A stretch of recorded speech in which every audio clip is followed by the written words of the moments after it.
आहे। आज लातूर येथे पत्रकार परिषद आयोजित करण्यात आली होती। त्यावेळेला लातूर जिल्ह्यामधील अतिरिक्त औसा, उदगीर आणि जळकोट येथील MIDCला उच्चाधिकारी समितीची मंजुरी मिळालेली आहे। तसेच लातूर अतिरिक्त MIDC आणि विमानतळासाठी 9.88 हेक्टर जमिनीच्या भूसंपादनाचा विषय मार्गी लावण्यासाठी लवकरात लवकर शेतकऱ्यांसोबत बैठक घेऊन निर्णय घेण्यात येईल असं उदय सामंत यांनी मत व्यक्त केलंय।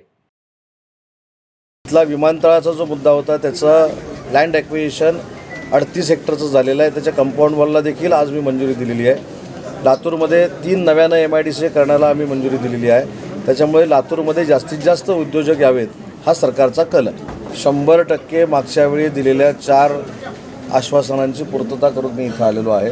त्यातलं पहिलं विमानतळाची जागा ॲक्वायर करणार। आम्ही जागा ॲक्वायर केली। 38 एकर जागा आमच्या ताब्यात आलेली आहे। कंपाऊंड वॉलच्या कामाची निविदा 2 दिवसात निघणार आहे। नंबर 1 औसामध्ये MIDC करण्याचा निर्णय घेतला होता। हायपॉवर कमिटीने त्याला मंजुरी दिलेली आहे।